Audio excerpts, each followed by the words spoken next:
바람 부는 벌판에 서 있어도 나는 외롭지 않아.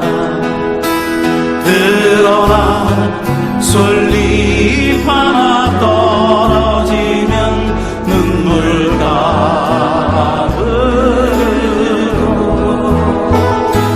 우리 다른 가슴마다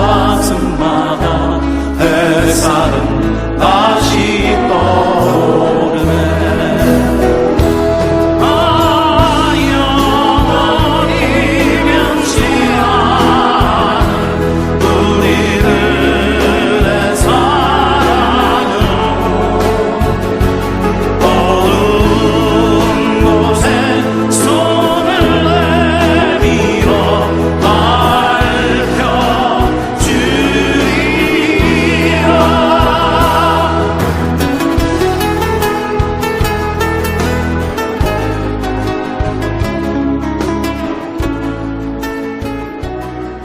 지금부터 제11회 대전 미래기획포럼을 시작하겠습니다. 먼저 유재일 대전발전연구원장님의 인사 말씀을 듣도록 하겠습니다. 네, 안녕하십니까. 주교님 뭐 잘 아실 겁니다. 일단 한국 천주교 주교회의 정의평화위원장을 맡고 계신데, 정의평화위원회가 우리 한국 사회에서 가장 양심적이고 가장 올바른 그런 말씀을 하시는 거죠. 그래서 어떻게 보면 가장 강직하고 엄격하고 강성이다 이렇게 볼 수도 있죠. 그런데 주교님은 가장 부드럽고 온화한 분입니다. 그래서 이 강연을 통해서 그것을 느낄 거라고 보고, 그리고 주교님 말씀을 이렇게 들을 때는 이 천주교 교리를 제가 정확히 모르는데 아마 축복이 이렇게 내려간다고 합니다. 그건 주교님만이 갖고 있는 특권이다 이렇게 알고 있습니다. 그래서 오늘 여기 참석하신 분들은 특별한 축복, 은총을 받지 않겠는가 그런 생각을 해봅니다. 좋은 시간 되시길 바랍니다. 감사합니다.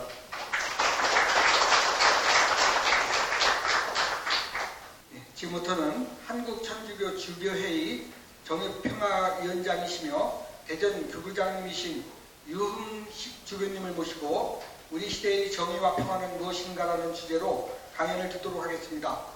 먼저 모시겠습니다. 네, 많은 박수 부탁드립니다.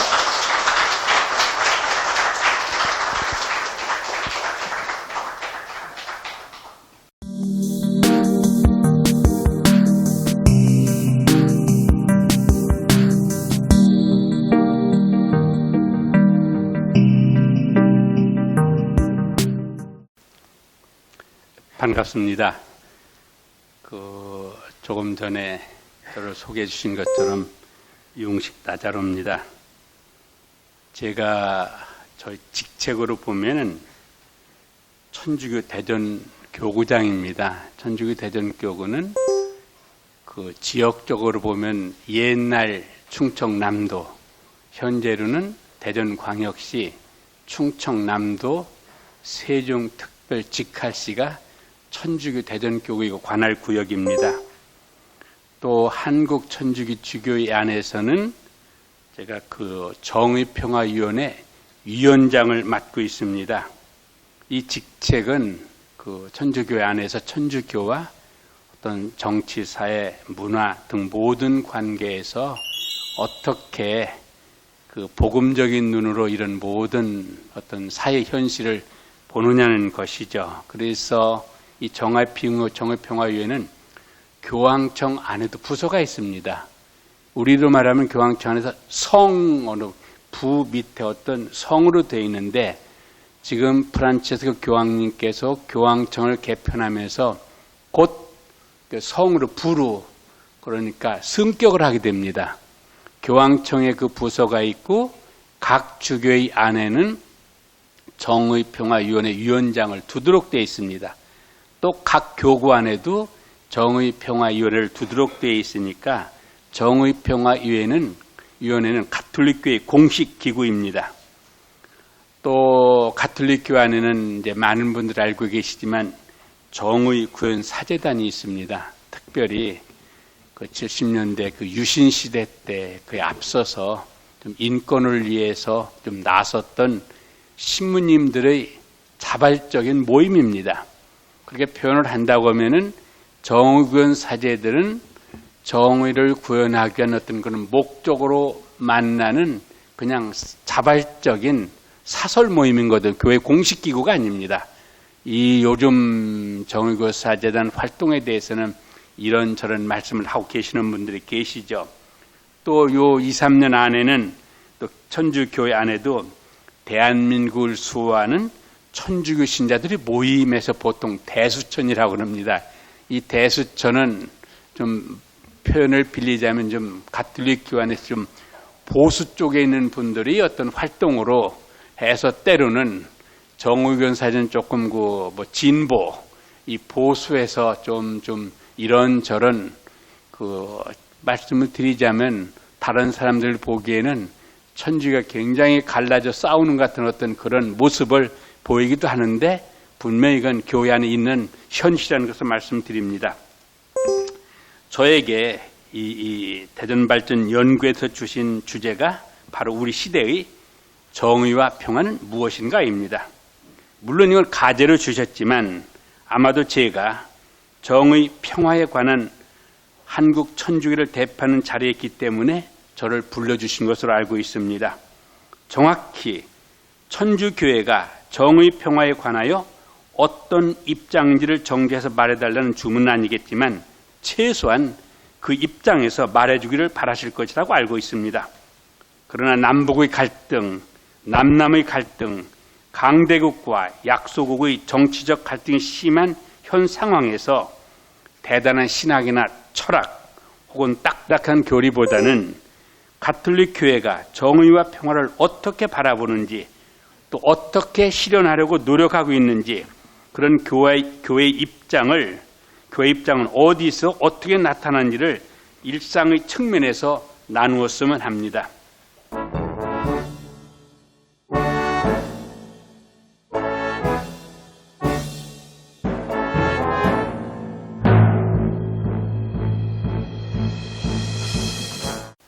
먼저 정의와 평화는 무엇인가? 수년 전 대단한 유행을 몰고 왔던 책이 있습니다. 마이클 샌델의 정의란 무엇인가입니다. 하버드 대학 교수인 샌델의 동영상 강의를 보면 저렇게 수업을 하면 우리나라 학생들도 많은 생각을 하며 사회 진출을 준비하겠구나라는 생각을 했던 적이 있습니다. 미국을 포함한 서양 학문의 힘이 어디서 나오는지를 실감하는 강의와 책이었습니다. 이 책에서는 정의에 대한 여러 이론이 나옵니다. 흔히 공리주의라고 말하는 최대 행복 원칙, 자유지상주의, 동기 중심의 정의 이해, 평등을 옹호하는 입장, 공동선 등이 모두 소개되어 있습니다. 제가 여러분에게 오늘 나눌 정의와 평화에 관한 내용은 이렇게 철학적이고 사변적이며 원리적인 내용이 아닙니다. 저는 쉽게 가톨릭 교회 그리고 제가 생각하는 정의와 평화의 실현 방법을 나누려고 합니다. 여기 계신 분들 중 예수님을 구원자로 믿는 분, 즉 그리스도교인들이 얼마나 되는지 저는 알지 못합니다. 그렇지만 사회 지도자로서 각 분야에서 영향력을 발휘하시는 여러분들이 다음 사실은 분명히 알고 계실 겁니다. 그 하나는 그리스도교는 역사적 인물 예수님의 삶과 가르침을 따르는 종교이며 예수님을 통한 구원을 믿는 종교라는 것입니다. 또 다른 특징은 베스트셀러이자 스테디셀러인 성경이 종교 생활의 축이라는 점입니다. 역사적으로 실존하셨던 예수님 가르침의 핵심은 사랑이었습니다. 여러분도 한 번은 들어보셨을 사랑, 원수도 사랑하라는 사랑, 그리고 그것이 그리스도의 신앙과 삶, 가르침의 핵심입니다. 바로 이러한 사랑의 지평에서 그리스도교 교회의 정의와 평화의 가르침이 세워집니다. 사실 그리스도교가 서양 역사와 사상에 미친 영향이나 그리스 로마 철학이 그리스도의 신학에 미친 영향을 고려한다면 앞에서 말한 모든 사상가들의 정의론의 어떤 방식으로든 그리스도의 정의, 사랑, 평화, 이해가 채색되었다고 해도 과언이 아닙니다. 정의란 무엇인가의 질문은 철학적이고 사변적인 질문만이 아닙니다.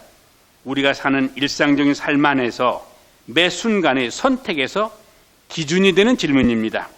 여러분께서도 임금 타협을 하실 때, 직원 수를 조정하실 때, 상벌을 집행하려 할 때 모두 어떤 판단이 옳은 판단인가를 머리 아프게 고민하시겠죠. 그때마다 여러분이 나는 이것이 옳다고 생각하는 그 무엇에 따라 선택하시기 때문에 여러분 각자도 정의론이라는 책을 쓰실 만큼 정의에 대해 충분히 고민해 보셨다고 말할 수 있습니다. 정의와 그 결과적 상태인 평화는 우리 삶 모든 순간에 연결된 근본적이며 살아 숨쉬는 질문입니다. 여러분 각자가 생각하시는 정의의 원칙을 정리해 보신 적이 있으시겠죠. 단지 생각에 머무르지 않고 원칙을 정리해서 한쪽에 놓으신 다음 사태가 발생할 때마다 그 원칙이 과연 얼마나 넓은 범위와 깊이에서 효과적으로 작동하는지를 점검하면서 수정한다면 그것이 경영 철학이 되고 여러분이 지도하는 공동체가 다른 공동체와 다름을 가늠하는 기준자가 될 것입니다.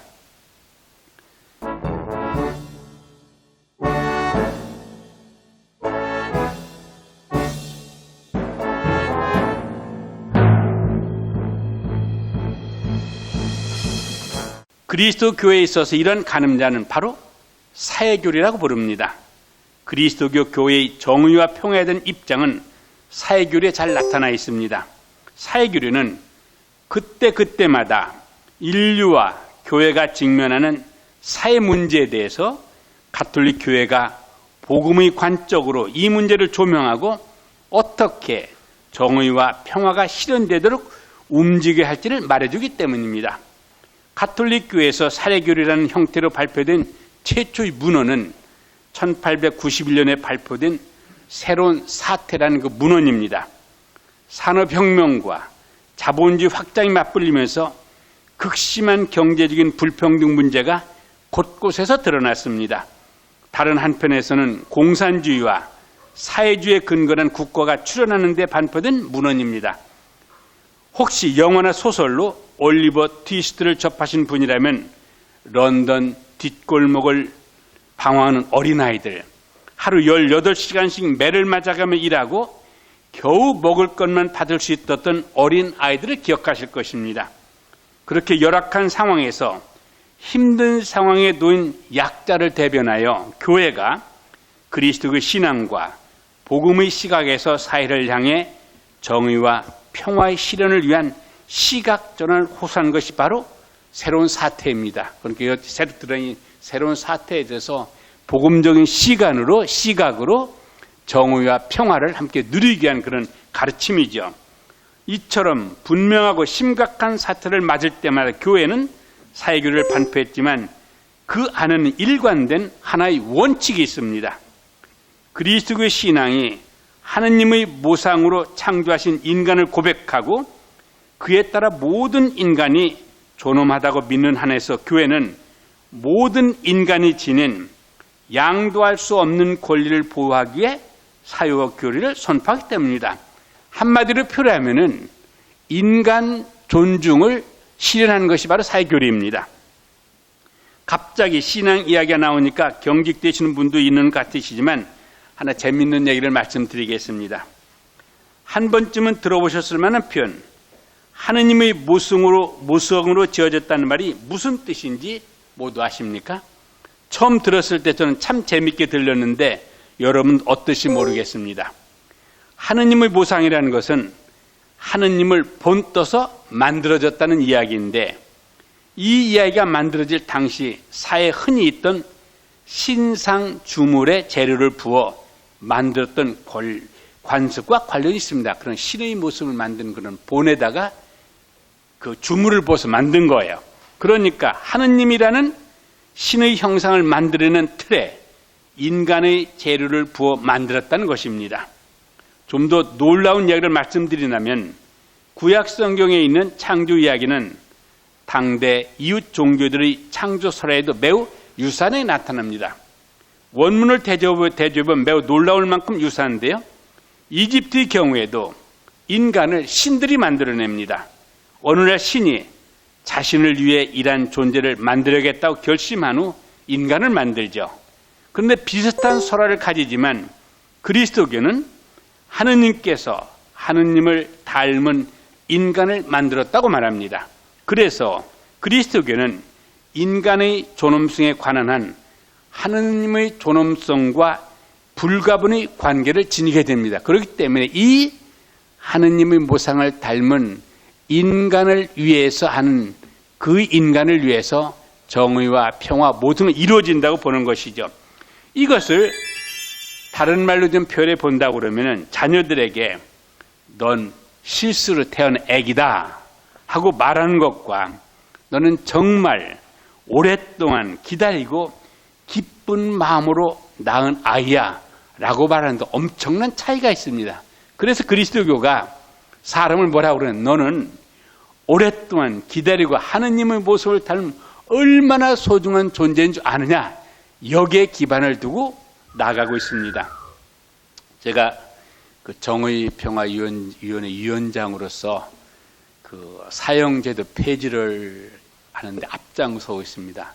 여러 다른 종교들과도 이렇게 서로 그 연합해 협력해 일하고 있는데 이 면에서도 가톨릭교회가 제일 앞장서기 때문에 예를 들면 지난해에도 2번이나 국회에 가서 그 사형제도 폐지를 좀 해달라고 호소한 그런 성명서를 발표한 적이 있고 또 국회의장 면담하면서 적극적으로 좀 이 사형제 폐지를 좀 법으로까지 보장해 달라고 그랬죠. 그리고 실제로 172명의 국회의원들이 사형제를 폐지하는 그런 입법 추진을 올렸는데 결국은 그냥 점잖은 자리가 쌈박질이라는 말을 쓰지 않게 해요. 여야 싸우는 바람에 제대로 본회에 가지도 못하고 그냥 폐기될 그럴 위험에 놓여 있거든요. 여기에서도 예를 들면 많은 분들이 사형제에 대해서 그 고얀 놈은 죽어야 되지 그냥 내버려서 안 된다는 그런 생각을 가진 분들이 여기에도 계실 것으로 알고 있습니다. 저희들이 보는 것은 바로 그리스도교가 사형제 폐지를 주장할 때 발을 딛고 서는 지점이 바로 인간 존엄성입니다. 하느님의 모상으로 창조되었기에 그 무엇으로도 양수할 수 없는 권리를 누구도 가졌다고 보고 이러한 인권을 보호하는 것이 정의라고 받아들이기 때문입니다. 우리가 극악한 죄를 지은 인간을 향해 그 안에도 신성이 있다고 믿는 것은 그도 역시 하느님께서 당신의 모성으로 만드신 인간이라고 보기 때문입니다. 그리고 하느님께서 만드신 인간을 그 어떤 다른 인간이 그 생명을 앗아가서는 안 된다고 보는 것입니다. 그렇다고 해서 죄인의 조를 용서하는 것은 아닙니다. 죄를 인정하고 반성하는 사람은 죄는 용서하지만 그 죄값은 치러야 한다는 것이 교회의 입장입니다. 다만 그 죄값을 치르는 방식이 생명을 앗아가는 방식이어서는 안 된다는 입장이 바로 교회 입장입니다. 아무리 죄인의 생명이라도 인간이 공적인 권력을 통해 생명을 제거하는 사회적 분위기가 생명을 더 경시하는 분위기를 만들 것을 내다보는 점도 있습니다. 보다 근원적으로 인간이 인간 그 자체를 규정하게 여기고 모든 것의 근원을 향하여 마음의 눈을 돌려서 탐욕과 경쟁의 자리에 섬김과 나눔의 풀이 번져가기를 희망하기 때문입니다. 그리고 이러한 사랑의 전파가 죄스러운 사건의 발생 자체를 줄일 것이라고 바라보는 것입니다. 그래서 그 사형제 폐지에 대해서는 이제 20대 국회가 되면은 즉시 시작부터 사형제 폐지를 위해서 다시 국회의원들 어떤 서명을 받을 것이고 또 법적으로까지도 이것이 좀 사형제 폐지될 수 있도록 하자고 지금 몇몇 국회의원들하고 약속을 했는데 다행히 보니까 그분들이 다 당선이 됐어요. 거기에 아주 앞장서서 발벗고 나서던 좀 그런 분은 한 분은 됐는데 한 분은 떨어져서 좀 제 속으로는 좀 다행이라고 생각하고 있어요. 하여튼 이건 그리스도교 교회의 정의 이해는 바로 인권을 보호하는 것이 집중됩니다. 그러면서 이제 사형제 폐지 한 말씀만 더 드린다면 그들이 어떤 살았던 사회적 분위기가 그렇게 만들었다고 보거든요. 저도 사형수들을 몇 차례 만나봤는데 정말 순진하고 단순했던 사람들인데 그 누구도 그들의 관심을 갖지 않고 사람을 부풀지 않았기 때문에 제가 그들을 만나고 느낀 것은 우리 모두는 그 사람이 그런 범죄를 저지르도록 만든 어떤 공동 범죄자지 결코 자유로울 수 없다는 것을 깊이 느낍니다. 그리고 그 뒤에 이제 관심을 갖고 사랑을 받고 난 뒤에는 그것을 뉘우치고 정말 제가 표현을 빌린다면 수도자처럼 수도하는 마음으로 지금 뭐라고 그러죠? 수감생활을 하는 사람들을 만나고 있기 때문에 저로서는 그 사람을 그 공적인 공권력이 죽인다는 것은 정말 상상할 수 없는 일이다. 다시 한번 말씀드리지만 가톨릭교의 정의는 인간이 하느님의 자녀로서 존엄성을 보호받을 때 정의롭다고 본다는 것이 바로 그 인권, 우리 정의라는 걸 말씀드립니다. 조금 더 심도 있게 말씀드리자면 인간 존엄성의 원리, 연대성의 원리, 보조성의 원리, 가난한 자들을 위한 우선적 선택 등의 원리 등이 바로 가톨릭 사회교리의 핵심 원리입니다. 그렇지만 이번 제가 설명을 드리진 않겠습니다.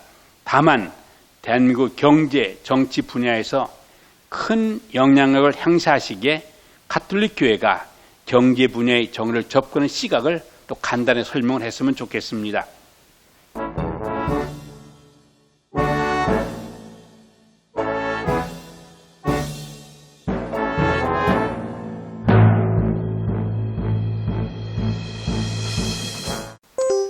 최근 전 세계적으로 가장 많은 인기를 얻는 인물이 누구냐고 물으면 우리나라에서는 아마도 프란치스코 교황님이라고 답하는 사람이 많을 것입니다. 전 세계적으로 보아도 이 말에 틀리지는 않을 것 같습니다. 이는 매스컴의 발달이나 영향력이 정됐다는 결과이기도 합니다. 많은 사람들이 교황의 가르침이 극단적이다 또는 새롭다고 말합니다. 그래서 가톨릭이 이제 사회주의 집단이 된다고 걱정하는 사람도 있고 교회가 이처럼 신선한 교황님의 가르침을 따라 뿌리부터 변해야 되지 않느냐고 말하는 사람도 있습니다. 그러나 사실대로 말씀드리자면 근본적으로 가톨릭 교회 변화는 하나 없습니다.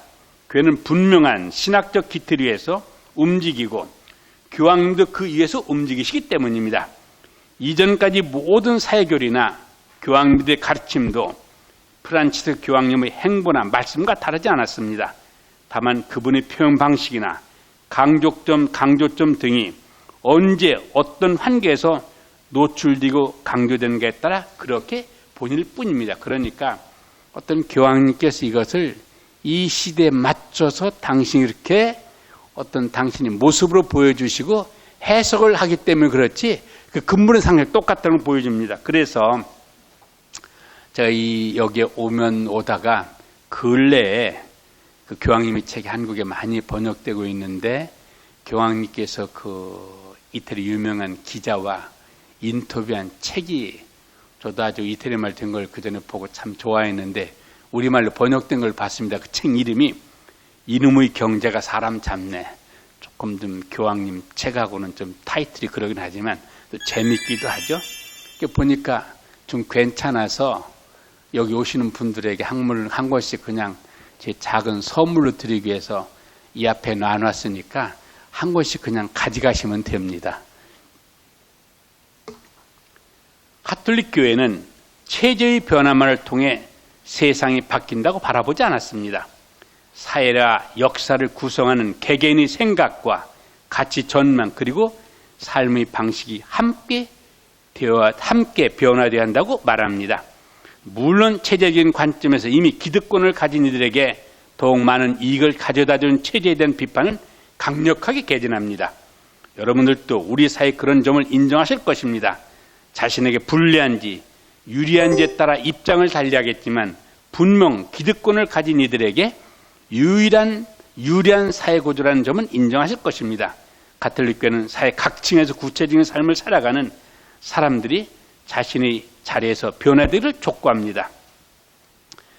이 교회의 역사를 보면은 아주 초기 우리는 그리스도의 초대 신자 공동체라고 그러는데 그때는 공동으로 분배하는 그런 체제였습니다. 이것이 사도행전 2장에 보면 2장 42절 47절 4장 32절 35절에 나타나 있는데 바로 교회가 이 상태로 똑같이 돌아가고자 주장하는 것은 아닙니다. 사실 그들이 그런 방식의 삶을 살았던 데에는 세상의 종말이 곧 올 것이라고 받아들였던 당대의 분위기가 큰 영향을 미쳤습니다. 곧 하늘문이 열리고 믿는 사람들은 하느님 나라로 갈 것이라 믿는 분위기에서 그런 삶을 살아갔던 것이죠. 그러나 곧 올 것이라고 기대됐던 종말은 오지 않았고 이제 종말은 언젠가 다가올 미래의 이야기가 됩니다. 그런 가운데 초기 교회가 로마 정부의 박해를 받다가 신앙의 자유를 얻게 되고 점차 로마와 그리스 문화에 융합되면서 이웬 국가 종교가 되어가는 과정을 겪게 됩니다. 그리고 교회는 정권 구조와 큰 차이 없이 교회의 삶이 일상의 삶이 되는 서구사회 역사 안에서 교회가 발전해 갔던 것입니다. 그런 상황에서 공동소유, 공동분배는 당연히 사라지고 이것은 가톨릭 교회는 수도원 공동체 안에서만 이것이 지금도 남아서 계속되고 있습니다. 그런데 참으로 신비한 점은 우리나라 초기 교회 공동체 신자들이 보였던 삶의 모습입니다. 종말에 대한 인식이 많지 않았던 상태에서도 그들이 보여준 완벽한 교무경제생활 모습은 독특한 모습입니다. 우리나라 초기 그리스도의 신자들은 천주교 신자임이 발격되면 양반의 지위를 포기해야 하는 상황이고 목숨까지 내어놓아야만 했습니다. 그런 어려운 상황에서도 무엇보다도 그 신앙을 받아들이면서 신분제 제도를 넘어서서 노비까지도 이렇게 해방시키는 걸 봅니다. 그리고 하느님을 아버지로 받아들이니까 우리 모두 형제가 자매가 돼서 그 양반 상민 이 계급을 넘어서서 형제 자매에서 같은 자리에 앉게 되고 식사도 같이 하는 것을 볼 수가 있습니다. 오랜 박해 상황에서 한마디로 찢어지게 가난했지만 굶는 이가 없어 굶어 죽는 이가 없었으면 왜냐? 서로 나누었기 때문이거든요. 더구나 선교사의 도움 없이 자발적으로 받아들인 신앙이었다는 것은 더욱 놀랍습니다.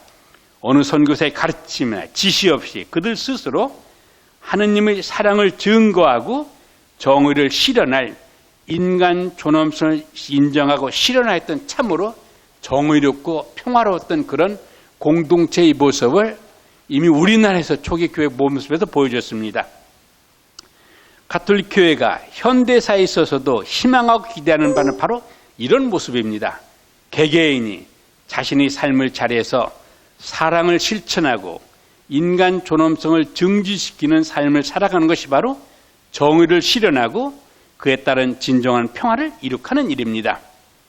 예를 들어 최근에 발표된 교회 문헌을 소개해드리겠습니다. 바로 교황청 정의평화위원회에서 엮은 건데 지금 기업 리더의 소명이라는 책이 우리나라도 번역되어 있으나 기업 리더의 소명 여기에 보면은 기업은 물질적 풍요뿐만 아니라 인간 공동체의 영적 복제에도 기여한다고 천명되어 있습니다. 이는 훌륭한 기업 경영이 인간의 진정한 요구를 충족하는 제품과 서비스를 생산하고 이를 통해 투자자의 풀을 창조하고 증대시킬 뿐만 아니라 기업 활동을 둘러싼 인간 공동체의 공동선을 증진하며 인간의 존엄성을 바탕으로 하는 온전한 인간사의 지속가는 성장을 도움을 주도록 봅니다. 이는 세계화가 가속될수록 기업의 영향력이 국가정부의 역할 이상으로 커지고 그만큼 기업의 책임이 증가한다는 판단에 따르기도 합니다.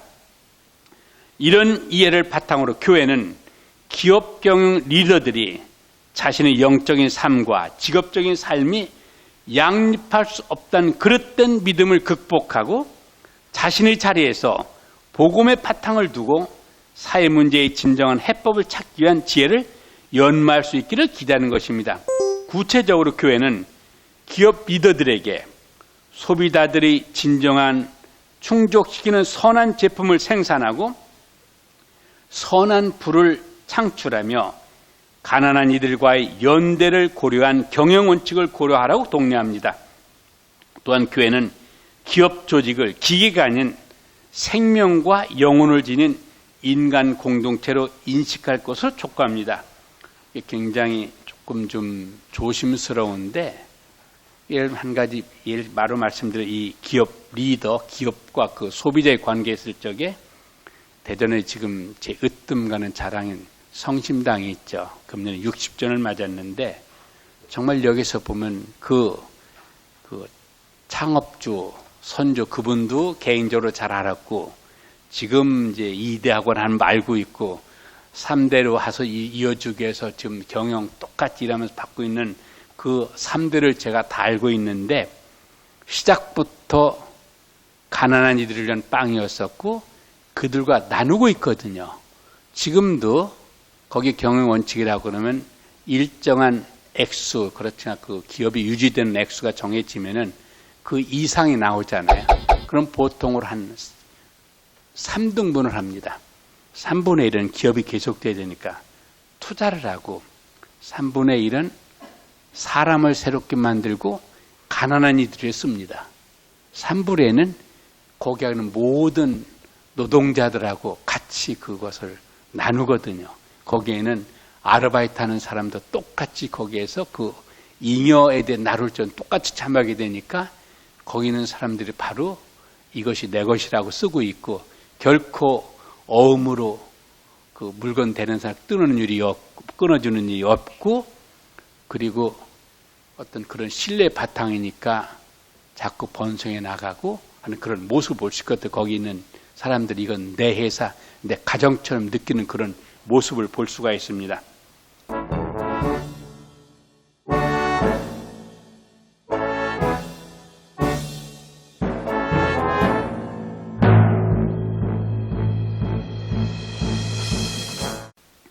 네 번째, 인간 존엄성의 실현인 정의와 평화. 각자의 자리에서 큰 책임을 맡고 계신 여러분께 여쭤봅니다. 여러분이 담당하신 단체, 기업 공동체 등을 어떻게 보고 계시는지요? 혹시 일종의 기계적 장치로 보시진 않는지요? 일련의 체계 안에서 움직이고 작동하는 거대 시스템이라고 보진 않으신지요? 교회는 이 문헌을 통해서 기업이 기본적으로 인간의 공동체로 분명하게 못 박으며 그것을 생명체로 보자고 제안합니다. 기업체 자체가 다양한 사람들의 기본 욕구를 충족시키기 위해 전체 사회 봉사할 특별한 집단을 형성하는 인간들의 공동체라는 그런 100주년이라는 그 사회 교리서를 통해서 발표를 했습니다. 바로 새로운 사태를 발표한 그 100주년 때 발표했을 적에 정말 그냥 기업이 아니라 생명을 살아 움직이는 생명체로 보라는 것이거든요. 이처럼 기업을 소유자의 자산 증식을 위한 기기가 아닌 인간 공동체로 볼 때 기업은 수동적으로 작동하다가 마모되는 개체로서의 기계가 아닌 사회와 유기적으로 연결된 생명 공동체로 변합니다. 사실 기업의 언어를 여러 나라를 통해 보아도 그런 의미를 확인할 수 있습니다. 스칸디나비아어로는 생명의 자양분을 주다라는 의미의 기업입니다. 중국어의 기업에 해당하는 생의는 생명체에 생명의 의미를 부여하는 뜻이 있다고 합니다. 이처럼 기업을 사회적 공동선을 증진하는 공동체로 바라볼 때 건강하고 지속 가능한 이익을 향한 눈을 돌리게 되며 세상을 보다 인간다운 곳으로 만드는 도덕과 윤리를 경의 원칙으로 삼는 자세로 변화될 것입니다. 교회가 기업을 이끌어가는 여러분에게 청하는 것은 바로 이러한 시혜와 전망입니다. 이런 기준으로 볼 적에 우리나라 어떤 그 기업이 현황을 보면 정말 그 기본적인 가치관이 변하지 않으면은 굉장한 어떤 어려움은 앞으로 계속될 거라는 생각이 듭니다. 이런 지평에선 기업은 인간 공동체와 생명 공동체인 생태계를 되살리고 자양분과 에너지를 불어넣는 선한 기업이 되기 위한 숙고를 할 것입니다. 지속 가능한 성장 전략을 구상하고 우리 세대와 더불어 미래 세대가 그 성공을 함께 나누어 누리는 내일을 꿈꾸며 행복한 기업 활동을 이끌어갈 것입니다. 이러한 기업에서 노동은 공동체를 건설하는 힘으로 인식될 것이며 노사의 갈등은 화합으로 단결된 노력으로 변화될 것입니다. 기업 리더는 이렇듯 세상을 변화시킬 소명을 아는 분들이라는 것이 교회가 여러분을 바라보는 입장이여 바로 지난해 발표된 그 교황님의 생태 환경 예측 찬미 바두솥의 핵심 내용이기도 합니다. 긴 시간 동안 교회의 정의관을 말씀드렸습니다. 함께 나눈 것처럼 교회의 정의는 인간 존엄성의 수호와 그 궤를 함께합니다. 인간 존엄성의 실현이 곧 정의이며 실현된 상태가 곧 평화입니다. 오늘 특별히 각 자리에서 지도자의 위치에 서 계신 여러분과 함께 교회가 기업 경영인들이 요청하는 정의로운 경영을 축으로 여러분께서 각 자리에 실현시킬 있는 아름다운 내일, 정의로운 내일을 꿈꾸었습니다. 우리 선조들이 누가 시키지 않아도 단지 인간이란 이유만으로 형제적인 사랑을 보이며 사랑을 실천했던 그 시간, 아마도 모든 철학자들이 꿈꿨던 유토피아가 아닐까 생각합니다. 그 유토피아를 향해 선조들 후엔 여러분들의 큰 결심, 작은 용기가 집교용되기를 바라면서 이런 모습으로 아름다운 대전이 되기를 소망합니다. 정의가 강물처럼 흐르는 대한민국을 소망합니다. 하느님의 사랑과 은총이 여러분들에게 함께 하시기를 진심으로 기도하면서 잘 들으셔 여러분들께 다시 감사드립니다. 고맙습니다.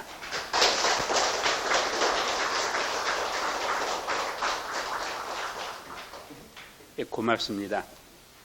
하여튼 본래 저한테 이제 우리 유재일 원장님께서 1시간을 주시면서 30분, 35분 정도 얘기하고 나머지 이렇게 질문, 대답하면 좋겠다는 그런 말씀이 계셔서 하여튼 시간을 맞추려고 노력을 했습니다.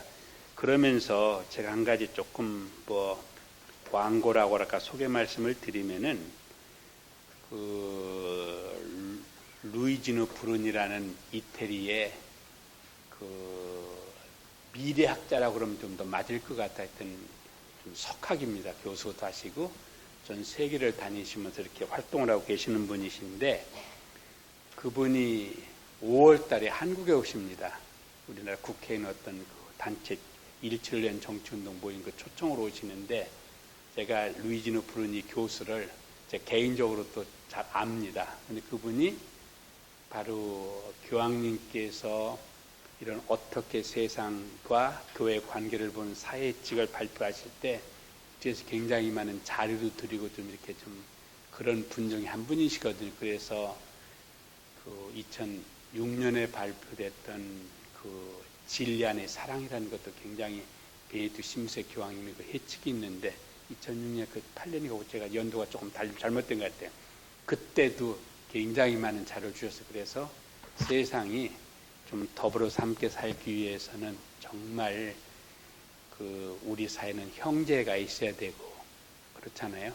그리고 이것을 정말 관계성이 굉장히 중요하고 어떻게 이웃과 함께 그러기 위해서는 많은 경우에 무상, 그렇지 공짜, 정말 무상으로 줄 수 있는 왜냐하면 그동안 굉장히 많은 나라와 나라에서 빈부격차 이런 일이 있었다 그러면 가진 나라가 또 가진 사람이 형제를 위해서 좀 무상으로 좀 내놓을 수 있는 건차가 필요하다 이런 어떤 세 가지 어떤 키포인트로 보면은 열쇠 말로서 이해할 수 있는데 이분이 이제 그때 이걸 많이 자료를 드렸죠. 그분이 국회에 오시는데 제가 대전에 있고 제가 알기 때문에 대전 안 오시면은 한국에 못 온다고 그랬어요. 그래서 5월 20일 날은 국회에서 5월 20일 날 금요일인데 그날 오전에는 서강대학교 대학원에서 이제 대학원생들 강의가 있고 그다음에 오후에 국회에서 어떤 2시간 포럼을 가십니다. 그 뒤에 21일 날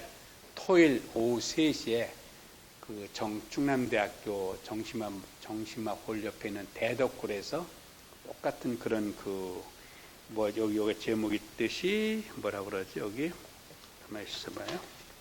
그 제목이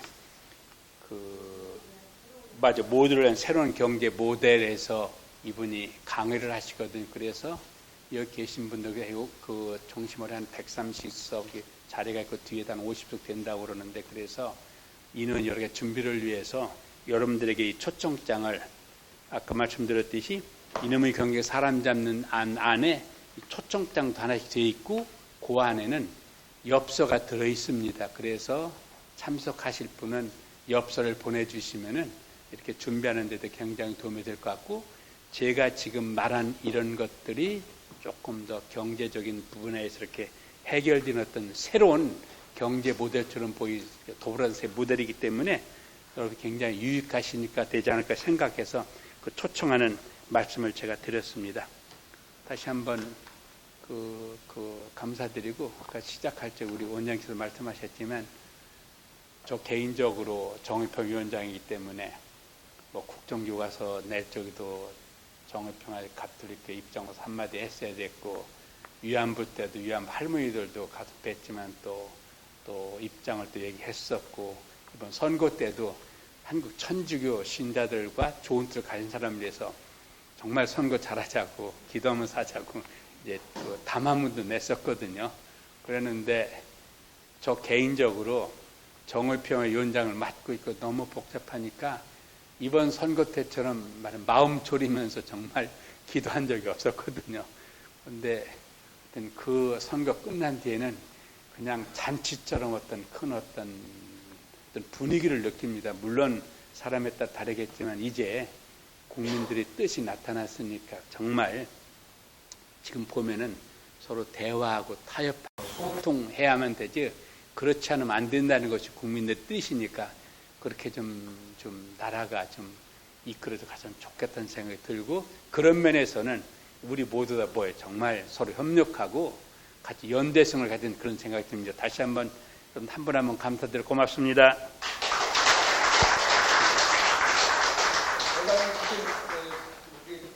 주님께 다시 한번 큰 박수. 예. 예. 또 저로서는 기도 제가 할 수 있죠. 그래요. 그렇죠. 그럼 무아 성자 성령 이름으로 아멘. 좋으신 아버지 하느님, 오늘 이 좋은 자리 주신 데 감사드립니다. 여기는 한 분 한 분 또 가정 하시는 일 축복해 주소서. 특별히 하시는 일에서 기쁨과 보람을 느낄 뿐만 아니라 특별히 인간을 소중히 여기는 그런 인간 중심으로 하는 모든 일들이 이루어지고 결정되고 행함으로써 우리 모두가 더불어 함께 살 수 있는 그런 세상을 만드는데 기여하도록 한 분 한 분 축복해 주소서. 또 이번 선거와 함께 우리 사회 큰 변화의 움직임이 시작되었습니다. 이 변화가 정말 더 나은 더불어 사는 나라를 만드는데 씨앗이 되도록 해주시고, 그러기 위해서는 언제든지 다른 사람으로부터 해주기를 바라는 것이 아니라 내가 먼저 변하고 시작을 해서 그 이웃도 변화되는 그런 사회가 되도록 해주소서. 모든 우리 소망 우리 주 예수 그리스도를 통하여 비나이다. 아멘. 다시 한번 고맙습니다.